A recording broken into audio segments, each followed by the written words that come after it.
E a Sandra vai fazer o preparo de hoje. Boa noite. O preparo de hoje tem sido, esses dias do livro Vida Feliz. Esse livro é psicografado por Divaldo Franco e ditado por Joana de Ângeles. O capítulo é o 61. A tua posse em relação aos bens terrestres é relativa.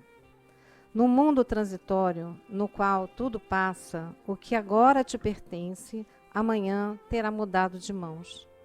Usa, mas não abusa, dos recursos de que disponhas. Não te escravizes ao que detens por momentos, evitando-te sofrimentos quando se transfiram para outrem. Os únicos bens de duração permanente são os tesouros dos sentimentos, da cultura e das virtudes. Acumula tesouros no céu, ensina o Evangelho. A Iraci já começou o preparo, falando sobre o encontro de domingo, que vai ser com o Luiz Mário, que, como nas palestras também, nesses encontros, a gente aprofunda o conhecimento sobre a doutrina, sobre os ensinamentos de Jesus, no caso do encontro de domingo, e também um ponto muito importante do encontro, para que a gente consiga, esses sentimentos mais nobres, é se dedicar à meditação, que venha a ser uma introspecção, a procura da paz, da felicidade, baseada em Jesus, dentro de cada um de nós. E isso em relação a esses sentimentos, essa cultura e as virtudes. É um exercício, que a gente está aqui hoje sentado, fazendo um exercício de ouvir. Às vezes a mesma coisa que a gente já ouviu, mas ouvindo de outra forma. Em relação aos bens terrestres, como a Iraci falou, desapega. Desapega. Abre a gaveta, abre o armário, separa várias sacolas, sabe essas de supermercado, que custam R$3, bota em ordem, bota o que você tem certeza que você gosta, o que você gosta mais ou menos e o que você realmente não quer mais. O que você gosta mais ou menos, bota em cima do armário. O que você gosta, deixa no armário ou na gaveta. E a outra sacola traz para o seja. Ok? Então, isso é uma forma de desapegar, fazendo uma doação, que é uma doação difícil, a gente doar aquilo que, de certa forma, a gente ainda gosta um pouquinho, mas às vezes tem uma lembrança que não é tão legal. Então, quem sabe até domingo, nós que estamos aqui, não fazemos esse exercício de abrir a gaveta e tirar aquilo que a gente já não usa mais, ou que não quer mais, ou não serve mais, que é pior ainda, não cabe e a gente está deixando lá esperando alguma coisa acontecer. Tá bom? Boa palestra a todos. Obrigada. Jesus, amoroso Mestre, nosso amigo maior, abençoa-nos na noite de hoje, trazendo a serenidade aos nossos corações. E a nossa mentora Joana de Ângeles, pedimos que com seu carinho, a sua inspiração, envolva o nosso amigo querido, trabalhador da casa, Marcelo Shoa, nos estudos que ele nos traz na noite de hoje. Graças a Deus. Ele vai estar, neste ano, na equipe doutrinário, dando aula também na casa lá.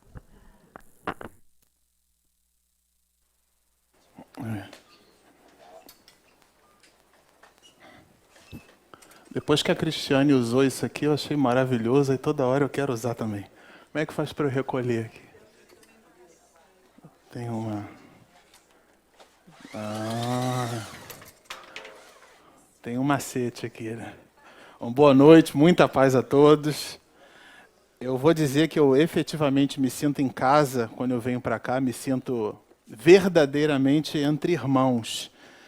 E eu já ia começar mesmo o introito, a introdução do nosso bate-papo, do conjunto de reflexões que a gente trouxe para a noite de hoje, fazendo uma propaganda, que é essa que a Iraci acabou de anunciar. A gente recebeu, felizmente, o convite de integrar o grupo de pessoas na casa. A gente já se considera um trabalhador dessa instituição, com muita alegria. E, a partir do ano que vem, a partir do mês de fevereiro, A gente vai estar, então, se Jesus chamou 12, é sinal que ninguém faz nada sozinho, né?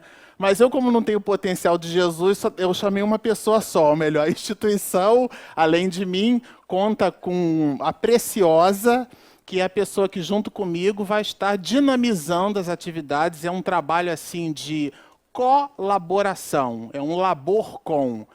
A gente vai trabalhar as questões da mediunidade entre nós. Então, não é formato de aula, até porque eu não sou professor. Então, a ideia é que nós estudemos juntos. Então, os deveres de casa que nós nos imputarmos uns aos outros, os discutiremos juntos. O que talvez eu faça, diferente das outras pessoas, é estabelecer uma linha de raciocínio baseada naquilo que o próprio professor de Leão o fez quando lançou o livro dos médiuns, que é o livro que a gente vai trabalhar. Não vou tirar nada da minha cabeça, nada lunático. E a ideia também, a gente não vai trabalhar o assunto para que ninguém fique exercendo mediunidade durante o estudo da mediunidade, porque ninguém pega um livro de cirurgia e faz a cirurgia ao mesmo tempo, tá certo? Eu não ia querer ser esse paciente, né? Escuta, doutor, como é que você está aprendendo aí em mim? Então, a ideia não é essa. É uma relação teórico-prática. A prática fica no exercício pessoal dos insumos morais com vistas à própria mediunidade em si mesma, que se manifesta no cotidiano, na conta para pagar, no ônibus, e a gente já fez um seminário sobre esse assunto aqui no Seja Barra, e a gente abordou com alguma profundidade esse tema. Então fica aí o convite. Bom, na tarde e noite de hoje, nos foi dada a possibilidade de conversarmos de novo sobre o capítulo 5º do Evangelho segundo o Espiritismo, que é uma pérola, sobretudo para o Brasil nos dias de hoje. Bem-aventurados os aflitos. Bom, só que ele tem, o capítulo 5º tem várias ramificações, subdivisões e temas. E o tema que nós vamos trabalhar na noite de hoje chama-se Provas Voluntárias, o verdadeiro silício. Aí eu vou escrever aqui no quadro, para que a gente não faça confusão. Existe o silício com S e existe o silício com C. Tá certo? Tá? Porque aí, foneticamente, eles ficam iguais. Eu vou começar pelo primeiro, inclusive pegando esse SI aqui, que é exatamente o símbolo na tabela periódica desse elemento. Para quem não fugiu das aulas de química na escola, vai lembrar que esse, se não me falha a memória, é o 11º elemento na tabela periódica. Para quem gosta bastante de química, né, vai lembrar que se a gente pegar a tabela periódica, no canto superior esquerdo vai encontrar o primeiro elemento. Vocês lembram qual é? É o hidrogênio. Isso, é o hidro. A gente até falou um pouquinho sobre ele quando brincou com água. Vocês lembram disso? Né? Bom, o hidrogênio é o elemento mais encontrado no universo. Ele, como dizem os meus sobrinhos, bomba. Depois dele, aqui no planeta Terra, nós temos um elemento químico muito encontrado, que é o oxigênio, mas junto com ele, esse camarada aqui, o silício. O silício, ele tem um papel muito importante, ele é utilizado em componentes eletroeletrônicos, e a gente costuma dizer que ele é semicondutor. Agora, lá no final do nosso estudo, vocês vão entender por que eu estou falando de silício. O texto não era do Evangelho segundo o Espiritismo, e o silício do Evangelho segundo o Espiritismo não é com C? Por que eu estou falando de silício com S? Guardemos essa informação. O que é importante a gente saber aqui? Que o silício com S, ele é um semicondutor. O que é que significa isso? Significa que ele permite ou não passagem de corrente elétrica, tá certo? Então ele conduz ou não. Ele tem uma característica eletroquímica que permite que o elétron passe ou não, de uma forma mais ou menos variável. a essa condição que funciona como uma porta que fecha e abre, permitindo ou não a passagem de corrente elétrica, um conjunto de informações eletroeletrônicas podem ser percebidas pelo que a gente chama nos computadores de microprocessador. Mas não é esse o silício que o Evangelho segundo o Espiritismo fala. Ele fala do silício com C. O silício com C é um conjunto de martírios que nós, as mais das vezes, nos submetemos. Isto é, determinadas situações que nós nos colocamos e o Evangelho resolveu dar para nós uma dica do nosso comportamento em relação a isso. Sobretudo porque Jesus disse, bem-aventurados os aflitos. Então o raciocínio primeiro seria assim, então eu vou tratar de me colocar num monte de aflições. Ué, bem-aventurados os aflitos, eu quero me tornar uma pessoa bem-aventurada, o que eu vou fazer? Eu vou me colocar no silício com C. Eu vou me colocar num conjunto de suplícios, de martírios pessoais, para que eu então seja uma pessoa bem-aventurada. Porque a exortação é de Jesus. Bem-aventurados os aflitos.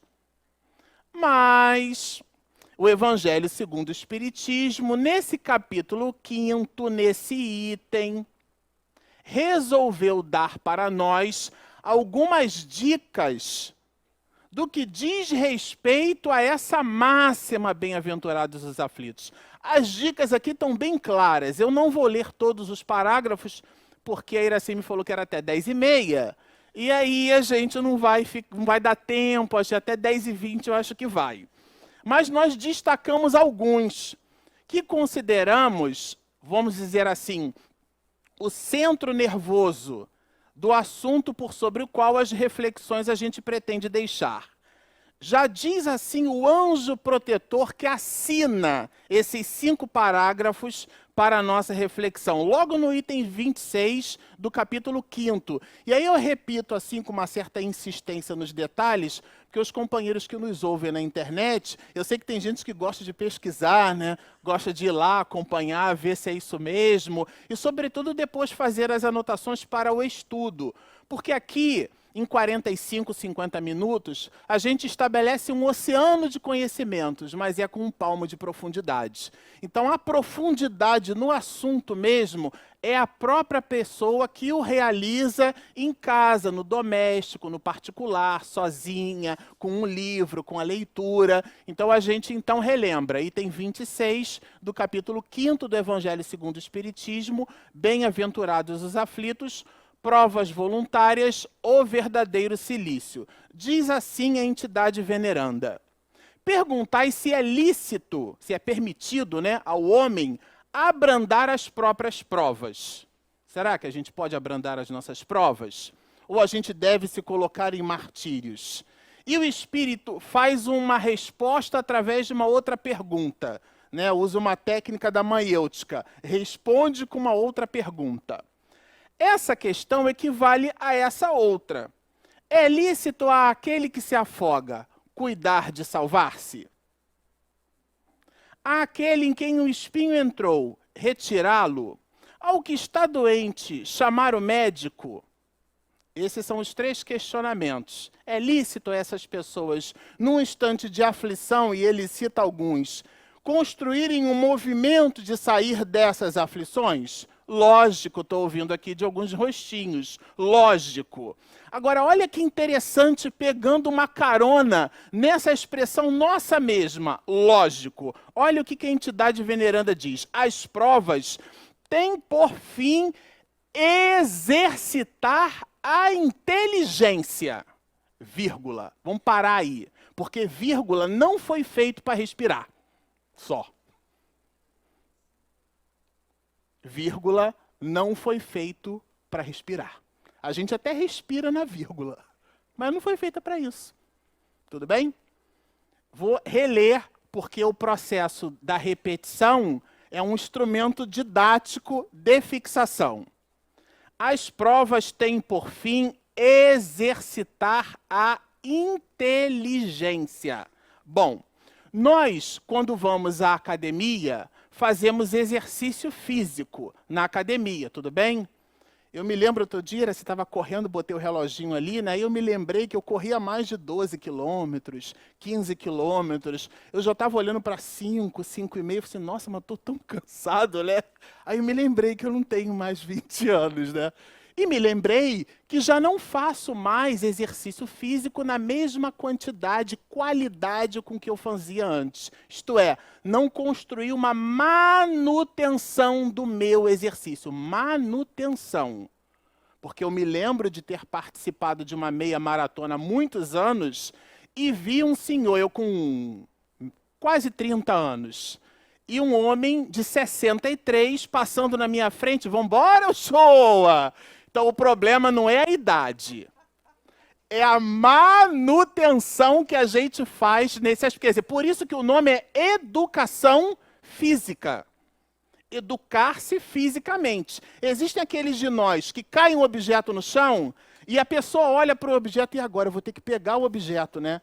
E ela fica pensando como é que ela vai fazer para poder abaixar e pegar o objeto. Porque aí depois dói tudo. É uma abstração feita a questões patológicas, 3/4 partes de nós não exercitamos o nosso corpo. E porque não o fazemos, o corpo responde no movimento inercial. As provas, diz aqui o Evangelho segundo o Espiritismo, elas se nos apresentam para que promova em nós um exercício, mas não para aí não. É da nossa inteligência. Aí eu peguei várias definições de inteligência, olhei dicionário de etimologia, eu peguei um conceito aqui que eu achei bem legal. Conceito de inteligência. É uma tarefa peculiar porque a inteligência é a função psicológica responsável pela capacidade que temos de compreender o significado das coisas e, portanto, de conceituar. Compreender. A compreensão visita o nosso potencial cognitivo, a nossa capacidade de discernimento. Eu entendo as coisas, as compreendo e, portanto, eu amplio a minha possibilidade de discernir. E o que o Evangelho segundo o Espiritismo está dizendo para nós é que as agruras da vida, na qual o Evangelho chama de silício, silício com C, esse silício diz para nós que essas dificuldades, elas se nos apresentam na vida como instrumentos para exercitar nossa inteligência, isto é, a nossa capacidade de compreender a vida. Isso significa dizer que aqueles de nós que temos uma historiografia na vida, com poucos movimentos de desconforto, é aquilo que a gente chama de o estado de conforto psicológico, né? A zona de conforto. Se a gente for pegar, por exemplo, a parábola do bom samaritano, a gente vai identificar um momento em que o homem desce do cavalo. O homem das Samarias desce do cavalo para atender o quê? Àquele que vai jungido ao chão, semi-morto. Tá certo? Esse movimento de descer do cavalo é o movimento de sair da zona de conforto. Quando Jesus exorta, batei e a porta abrir-se-vos-á, bater é um verbo, exprime ação. A porta abre, mas eu preciso fazer o movimento de bater. Preciso fazer a minha parte no processo. Esse é o instrumento de exercício. Mas não acabou aí não, porque eu li a metade do primeiro parágrafo, e até 10h30, vamos lá. E ele continua, tem por fim exercitar a inteligência tanto quanto, isto é, na mesma proporção. Isso aqui é uma aula de matemática. Na mesma proporção, tanto quanto a paciência e a resignação. Então, o queixume que às vezes a gente aplica nas nossas agruras da vida é um movimento, como a Iraci brincou aqui, como se Deus tivesse que fazer aquilo por nós em cima das nossas... Não são necessidades, são desejos. Não são necessidades. As mais das vezes, o que Deus pede para nós... O que Deus dá para nós não está na razão direta daquilo que nós pedimos para Ele. Porque o que nós, as mais das vezes, pedimos para Deus são nossos desejos, não são as nossas necessidades. Eu me lembro de uma propaganda que o menino virava para a mamãe, puxava a barra da saia, mãe, me dá brócolis, mãe. E aí passava aquele monte de iogurte, de sorvete, e a criança, eu quero brócolis, mãe, uma cena que... meio surreal, vamos dizer assim, né? E também me lembro de uma propaganda muito inteligente, uma propaganda de refrigerantes, que a menina passa e esfrega uma lâmpada. Aí, bum, aparece aquele gênio, né? Aí o gênio está sempre de braço cruzado, né? É sempre bonachão. E aí o gênio, bom, agora você pode fazer o seu pedido porque você me libertou de séculos dessa prisão aqui na lâmpada, né? E aí a menina, acho que eu vou pedir um namorado. Ela pensou, né? Adolescente, a propaganda era uma... Aí a menina falou assim, eu queria um homem alto, forte, bonito, inteligente, um pouco mais velho do que eu, mas que me entendesse, que me compreendesse, que fosse sensível, educado comigo. O gênio, já entendi. Bum, o pai dela. E aí a propaganda não sabe pedir. O que acontece às vezes é que a nossa necessidade não está na razão direta dos nossos desejos. Uma coisa é aquilo que a gente precisa para evoluir. E a outra é aquilo que a gente acha que necessita na nossa evolução. Quiçá enquadramos o nosso pedido como instrumento de evolução, tá certo? Que às vezes a gente pede coisas que nada tem a ver com o objetivo da nossa vida. Como estamos aqui num centro espírita, vamos relembrar a questão 132 do Livro dos Espíritos. Primeiro livro do professor Lyonês, 18 de abril de 1857. Né? O que coloca o professor de Lyon, Allan Kardec, na questão 132? Qual o objetivo da encarnação? Para que a gente está aqui? Evolução. Qual o objetivo da encarnação? Fazer com que o espírito chegue à perfeição. Esse é o nosso objetivo. Mas, para tanto, precisa ele passar pelas vicissitudes. Essa palavrinha aí. Essa aqui é a palavrinha danada. Pelas vicissitudes da existência terrena. Então, nós estamos aqui, e aí continua, tá? Há uma outra finalidade, contribuir com a obra de Deus. Nós estamos vivendo num movimento de coparticipação. Somos seres gregários, vivemos em sociedade, precisamos uns dos outros. Olha que interessante, a evolução é individual, mas a construção dela é individual. Nós precisamos uns dos outros para construirmos o nosso processo. Agora, o crescimento é pessoal. Para eu crescer, eu preciso do outro para que eu cresça. Mas quem cresce sou eu. Então quem aprende sou eu. Quando alguém faz alguma coisa e eu me irrito, é infantilidade emocional dizer eu me irritei com o outro. Não, não, não. Você irritou-se consigo mesmo. A sua inabilidade emocional em lidar com a situação, a criatura que promove a irritabilidade, ele é o agente da irritação, mas o irritado é você. Entender isso não é um valor didático só, não. É nós nos colocarmos na palavrinha vicissitude da questão 132 do Livro dos Espíritos. Por isso, no parágrafo, que eu ainda nem terminei de ler, está escrito aqui, olha, tanto quanto a paciência e a resignação. A gente precisa entender que nós estamos aqui, a gente precisa entender que está aqui para evoluir, para crescer. No Pinga Fogo de 1970, Chico Xavier diz, pela inspiração, né, pelo halo mediúnico ascendente, que indiscutivelmente todo mundo sabe que ele teve, o planeta Terra não é um parque de diversões. Não é. Você pode viajar para quantos lugares no exterior você quiser, você pode trocar de carro quantas vezes você quiser, usar quaisquer tais perfumes importados, dos mais variados cheiros. A questão não é essa.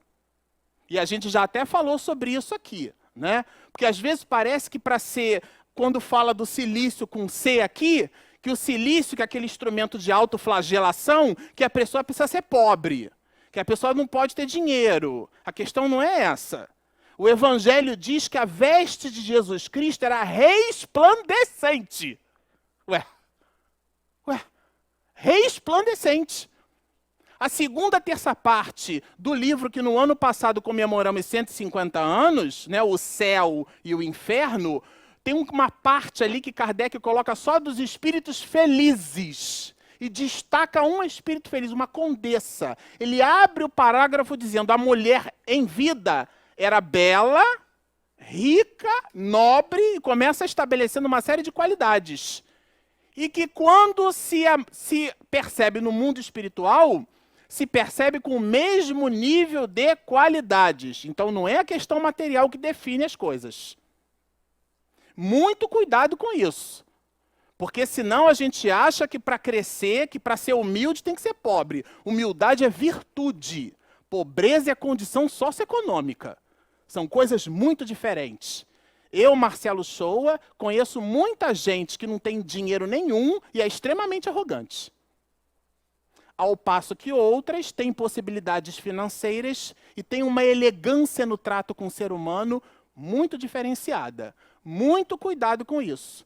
Porque senão a gente coloca a posse das coisas materiais como sendo revelador da ascendência moral. É uma prova. Sem nenhuma dúvida, é uma prova. Questão 22A do Livro dos Espíritos. Que definição podeis dar da matéria? E a resposta, na primeira das 4 partes do Livro dos Espíritos, a saber, né, das causas primárias, do mundo espírita ao mundo dos espíritos, as leis morais, que é a terceira parte, e a quarta parte, das esperanças e consolações. Essa, a primeira parte na 22A, tem uma resposta que nada remeteria à terceira parte do Livro dos Espíritos, que trata das leis morais. Olha a resposta para essa pergunta. Que definição podeis dar da matéria? A matéria é o laço que prende o espírito. E por sobre o qual, e ao mesmo tempo, este exerce sua ação. Nossa, você viu o carro daquele jogador de futebol? Você viu a roupa daquela menina? São as coisas materiais nos prendendo. E a gente precisa entender que nós somos seres espirituais numa experiência material. E não seres materiais vivendo uma experiência espiritual. Isso remete ao objetivo da encarnação. Entender esse mecanismo é visitar o exercício da inteligência. Por quê? Porque nos faculta a compreensão das coisas. Essa é a pegada do movimento da doutrina espírita, e sobretudo de como o movimento espírita hoje encara a proposta da reflexão do conteúdo espírita. Sermos espírita não é um movimento de elite. Aliás, não é isso, a ideia não é essa, porque hoje ficou na moda, né? Ah, você é o que? Ah, eu sou espírita. Reconhece-se o verdadeiro espírita, então, porque tem o falso. Ué. Se eu adjetivei o substantivo, tá certo? Reconhece-se o verdadeiro espírita. Isso significa dizer que se eu adjetivei o substantivo, espírita não é um adjetivo, é um substantivo. Assim como porta, cachorro, borracha, quer dizer nada. Ué. Ah, eu sou espírita, quer dizer nada. Como é que é? Você é verdadeiro ou é falso? Isso eu não tirei da minha cabeça, está no item para anotação. Item 28 do capítulo 3º do Livro dos Médiuns, que a gente vai trabalhar agora em março. Onde Kardec faz a distinção dos tipos de espírita. Tá certo? Tem os experimentadores, vem aqui só para ver o fenômeno. Você viu o passe dela? A pessoa já fica assim, ela precisa do fenômeno. Ela quer o fenômeno. Ela quer ver o espírito, né? A tia nunca visitou, morreu, e agora? Como é que está minha tia, hein? É aquela preocupação, porque morreu, né? É o fenômeno, é o espírito falando. Mas enquanto estava vivo, não dava nem pelota. Isso é hipocrisia o nome disso. Esses são os experimentadores. Isso não tirei da minha cabeça não, tá? Está no item 1, 2 e 3 da parte 28 do capítulo 3 do Livro dos Médiuns. Não tirei da minha cabeça. Está escrito lá. É porque eu já nasci em berço espírita, mamãe deve estar me assistindo na internet, fazia palestra comigo na barriga, não era nem no colo, espírito endividado, né? Vai escutando aí, meu filho, para ver se não desvia, né? Então tá lá. E a parte primeira são esses. O segundo são os espíritas imperfeitos. São aqueles que admiram a moral cristã. Nossa, isso é muito legal de ouvir, mas a pessoa não muda o hábito. Ela continua do mesmo jeito. É bonito só para ouvir, para dizer que é espírita, mas não faz nada para melhorar, para acender a luz em si. Esse é o espírita imperfeito. Não fui eu que classifiquei, está lá. Também tem uma outra classificação, das questões 100 a 113, está em outro livro, Livro dos Espíritos. Mas isso é outra palestra. E o item 3, que são aqueles espíritas que remetem à definição. Reconhece-se o verdadeiro espírita pela sua transformação moral. É muito difícil, ele adora falar palavrão, mas ele, segura. Ora, ele consegue segurar, ora, ele não, pelo esforço ingente que faz por domar as suas inclinações más. Isso não tem como você medir com fita métrica. Não tem fita métrica para medir moral de ninguém. É um valor subjetivo, cuja relação é da criatura com o Criador. A gente não tem condição de avaliar o esforço que a criatura faz para ter aquela atitude. Às vezes é uma atitude que a gente reprova, mas no íntimo dela a gente não sabe o que ela fez, para que o produto final ainda assim fosse aquele que a gente julga equivocado. Mas o que Deus avalia é o esforço, é o propósito, é a compleição nossa. Porque o resultado, somos todos espíritos de terceira ordem. Alguns têm compleição mais para uma virtude, outros têm compleição mais para outras, mas estamos numa faixa medíocre de evolução, isto é, numa mesma média. Não temos nenhuma autoridade moral para falar da vida de ninguém. E é curioso, porque aqueles que possuem essa autoridade moral não o fazem, que são os espíritos nobres. O que significa dizer isso? Que as dificuldades da vida são exercícios para o nosso crescimento pessoal, não é para o crescimento de ninguém. Agora, isso não é uma relação egóica. Não é. Isso é capacitar-se de valores morais para distribuir aos outros. E a tese não é minha, ela é de Jesus. Amarás ao teu próximo como a ti mesmo. Porque eu não posso dar o que eu não tenho. E aí, para isso, eu preciso o quê? Assim como eu vou para a academia exercitar músculos, a paciência e a resignação, elas não brotam, elas não caem do céu. Elas são conquistas da alma, que se forjam no exercício da lágrima e da dor. Não é do sofrimento, não. É da lágrima e da dor, porque é o homem velho negando, é o ego. É o ego não, perdão, é o movimento egóico. Porque ego a gente precisa ter. É o movimento egóico da criatura. É primeiro eu, segundo eu, depois eu. Por último, se sobrar tempo, sou eu também. Esse é o egoísta. É aquele que não faz o movimento de pensar nos outros. Só que a evolução pessoal, a gente só conquista no movimento com o outro. Olha que interessante. Essa engenharia social que Deus colocou por sobre a face da terra, que está sob a égide de Jesus. E ele diz assim, o mérito consiste em sofrer sem murmurar. Tinha um personagem da Hanna-Barbera, que ficava com espingarda assim na mão, a mulher dele falava, ô Zé, vem pra casa, Zé. E aí ficava assim, a mulher ficava resmungando, né? Quem é de Balzac pra lá? Acho que lembra desse desenho. Agora tem uma turma aí que vai... Como era o nome daquele canal? Tem o canal que passa os desenhos antigos, né? Meu filho assiste. Então esse também passa lá. É a pessoa que fica resmungando, tudo ela resmunga. Fala entre os dentes, né? Fala sozinho. Responde, ela conversa com ela mesma e briga com ela mesma. Ela resmunga de tudo. É aquele pensamento que é pessimista. No mínimo vai dar errado. É a tal da lei de Murphy que a gente chama, né? Não adianta pegar a fila do lado, porque a do lado vai sempre andar mais rápido. Então, o que acontece? Existem aqueles de nós que vivemos assim, nesse pensamento, nesse halo de pessimismo. E ainda remetendo-nos a desenho, eu lembro que tinha um outro da Corrida Maluca, que tinha um desenho que aonde o carro ia, tinha uma chuva que ia junto assim, né? Tem gente que... E a tese de Paulo de Tarso, somos cercados por uma nuvem de testemunhas. Porque se a pessoa atrai, ela pensa coisas negativas, ela atrai. Matéria atrai matéria pela razão direta das massas e pela razão inversa do quadrado de suas distâncias. Física de 7ª série. Então, o que significa? Que aquela pessoa que está igual o Zé Buscapé, ouvi, né? Ela vai estar atraindo espíritos que vibram na mesma faixa. E o que é pior, a derrota não está aí. Não está aí. A derrota é que ela perde a oportunidade de se reabilitar. Essa é a derrota.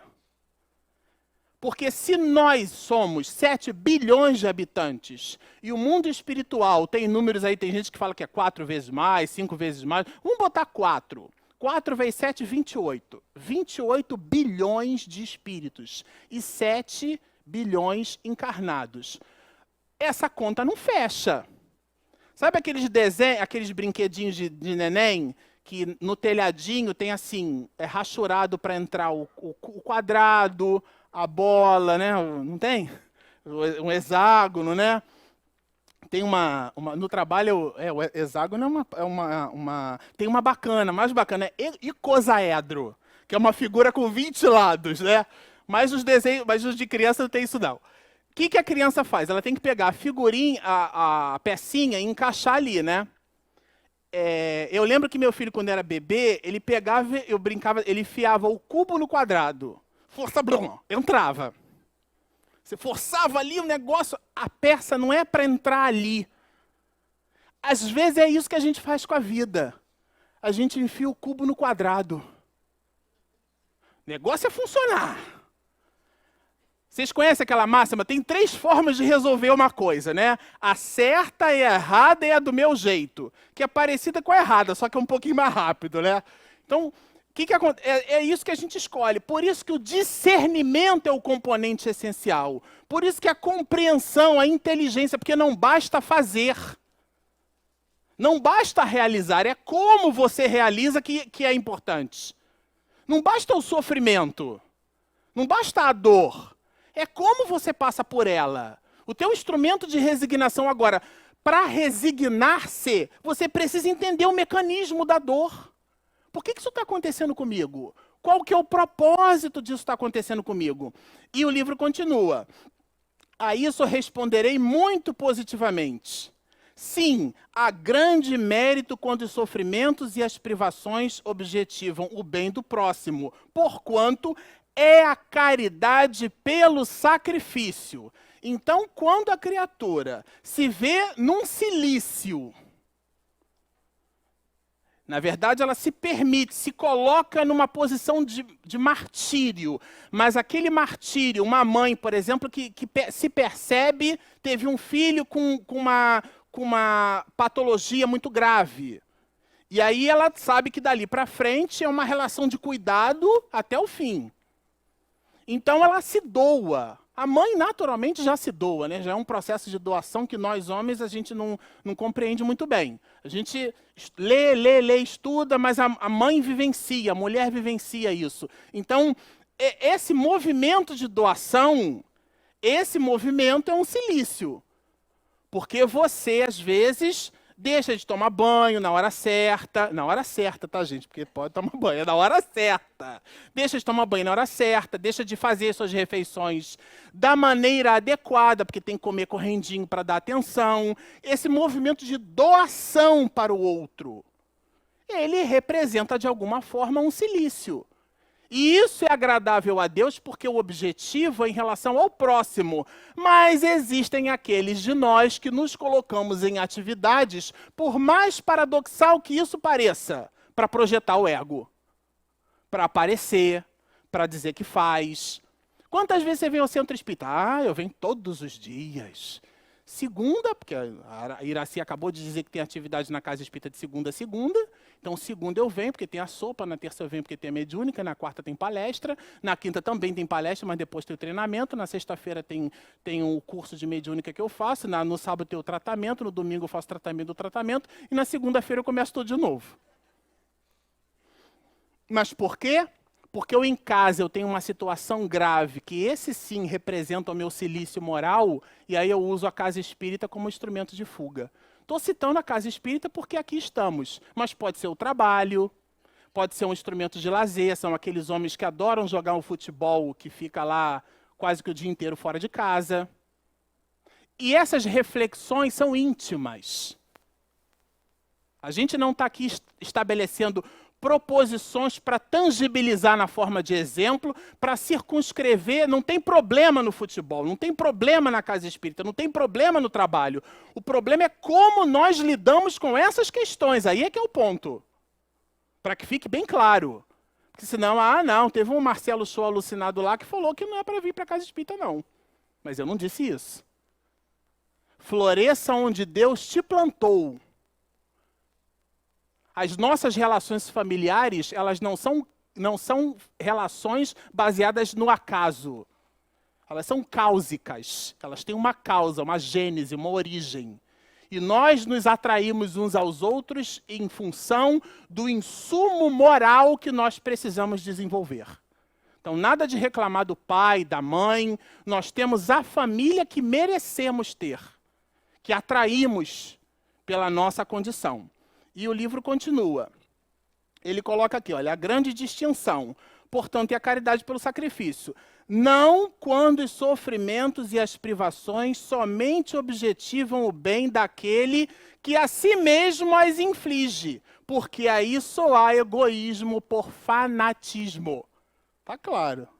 Não tirei da minha cabeça. Vocês vão discutir aqui, e quem assina é assim, um anjo. Um anjo guardião. Vamos discutir com o anjo. Quer dizer, às vezes a gente se coloca em determinadas situações só para projetar o ego. Olha aqui que eu estou dando a bolsa, ó. Senhor, faz uma selfie aí, ó. Estou dando, né? Estou distribuindo a cesta. Estou assistindo a família. Depois que André Luiz construiu a ideia de bônus hora, aí a gente estabelece uma relação contábil com a divindade, né? Eu fiz 10, eu fiz 2, eu fiz 3. Mas no livro Voltei, Frederico Figner recebe uma orientação muito significativa. Mas eu fiz a caridade, diz Figner. Ele abre o capítulo 1º do livro dizendo: dar assistência aos outros era o clima que minha alma respirava. Ué, eu fiz a caridade. Tinha o corpo espiritual opaco, ele não entendia. Apareceu Bittencourt Sampaio, apareceu um vagalume. Bezerra de Menezes nem se fala, né? Uma lâmpada viva. A filha dele, minha filha, brilhando, que mico. Cheguei no mundo espiritual, estou aqui todo opaco. Minha filha brilha pra caramba, todo mundo brilha. O que há, gente? E eu aqui sem luz nenhuma. Assina como irmão Jacó, Frederico Figner. E Ornelas, que é o seu mentor espiritual, dá para nós. Porque quem lê o livro e acha que aquela catarse que Frederico Figner faz é dele, para ele, somente para ele, descascou a banana, jogou a banana fora e comeu a casca. O que Frederico Figner faz ali é dar para nós um alerta: abre teu olho. E Ornelas diz assim: você fez a caridade com todo mundo, mas esqueceu de fazer com você mesmo. Esqueceu de acender a luz em você. O que adianta dar? E a tese, repito, não é minha, é de Jesus, de que vale salvar ao mundo e perder a alma. Olha. Como a gente faz as coisas. É isso que determina, é o grau de compleição moral que a gente desenvolve no trato com os outros e conosco mesmo. Porque senão, segundo a exortação do Espírito, é fanatismo por egoísmo. É um movimento de projeção do ego e não do Deus que existe em nós. Essa análise, que é um filete da reflexão que nós gostaríamos de deixar na noite de hoje, ela tem origem, eu já recebi o papelzinho obsessivo dos 5 minutos. É obsessivo esse papel. Eu acho, Iraci, que eu é que sou obsedado, né? Esse papelzinho é maravilhoso. Eu disse a vocês que eu ia dizer por que eu tinha colocado silício com S e silício com C, né? Nós estávamos em Mogi das Cruzes assistindo uma das maravilhosas palestras do Divaldo, lá em São Paulo. E o Divaldo, de alguns tempos para cá, vem citando algumas obras. Ele cita autores. Assim, então tá, né? Aí um deles que ele citou foi esse aqui, A Biologia da Crença. Esse professor americano não está ganhando um centavo, não estou fazendo propaganda do livro. É do conteúdo do livro. Tá? Do Bruce Lipton.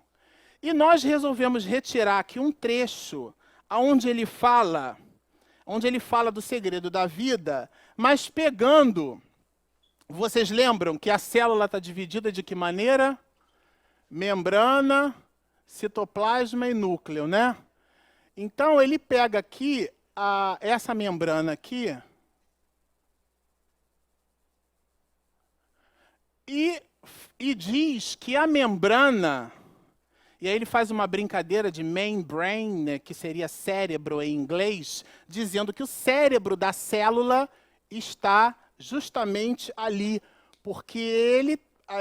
e aí nós teríamos que ir realmente até 10h30 para poder pegar a tese do Dr. Bruce para poder trabalhar esse assunto, mas ele coloca que essa membrana possui características para permitir ou não a entrada de nutrientes e, na verdade, a excreção desses processos também representam mecanismos sobre os quais a célula libera a sua excrescência e, ao mesmo tempo, ela consegue permitir a entrada de nutrientes. Então, a membrana celular funciona na análise do professor Dr. Bruce Lipton, e aí eu peguei uma deixa da Regina, ele é professor doutor, porque é douto nesse assunto, tem doutorado na área, né? Ele diz assim, por definição, estruturas cujas moléculas se organizam em padrões regulares e repetidos são cristais. E aí essa membrana é formada delas. Sua organização fluida e cristalina permite flexibilidade de movimentos e de formato, porém sem perder a integridade da estrutura, qualidade essencial para que a barreira interna se mantenha intacta. Então ela tem mecanismos de proteção. Ao mesmo tempo que ela permite a entrada, esse processo não é 100% permissivo, né? A membrana é um cristal líquido. Vamos guardar essa informação. E aí ele continua assim. Pegou um livro e releu a seguinte definição. A membrana é um semicondutor de cristal líquido com portas e canais. E depois, mais adiante, que a gente não vai ter tempo de ler os trechos, ele pega um livro de computação e ele, então, identifica a definição de um microprocessador. É formado por um semicondutor de portas e cristais. Aí ele, Bruce Lipton, então a definição de um semicondutor é a mesma definição de uma membrana celular que permite ou não a passagem, assim como os semicondutores, como a gente colocou lá no início, permitem ou não? Pois muito bem. Aqui fica a deixa como reflexão, como mais um insumo de reflexão para nós. Sejamos na vida, a despeito dos nossos silícios com C, silícios com S, isto é, sejamos semicondutores, isto é, entendendo na dinâmica da vida determinadas questões emocionais que podem e devem penetrar em nós para exercer influência positiva, mas outras não. Nós as dispensamos, porque não exercem na construção do nosso traço de caráter nenhum efeito positivo. Nós somos os condutores, os artífices da nossa vida. As coisas que estão à nossa volta, nós as escolhemos. E para nós encerrarmos, eu vou deixar uma reflexão que também não é minha. Aliás, nada do que eu trouxe aqui hoje é meu, né? É de Chico Xavier. Ele tem uma exortação muito feliz quando ele nos diz assim: você nasceu no lar que precisava nascer. Vestiu o corpo físico que merecia, mora onde melhor Deus te proporcionou, de acordo com o teu adiantamento. Você possui os recursos financeiros coerentes com as tuas necessidades, nem mais nem menos, mas o justo para as tuas lutas terrenas. Teu ambiente de trabalho é aquilo que você escolheu espontaneamente para a tua realização. Teus parentes e amigos são as almas que você mesmo atraiu com a tua própria afinidade. Portanto, o teu destino está constantemente sob tuas mãos. Você escolhe, recolhe, elege, atrai, busca, expulsa, modifica tudo quanto se lhe rodeia a existência. Seus pensamentos e vontades são a chave dos teus atos e atitudes. São as forças de atração e repulsão na tua estrada terrena. Não reclames. Antes de tudo, analisa e observa. O teu destino está em tuas mãos. Embora ninguém possa voltar atrás e começar de novo, qualquer um de nós pode começar agora e fazer um novo fim. Muita paz.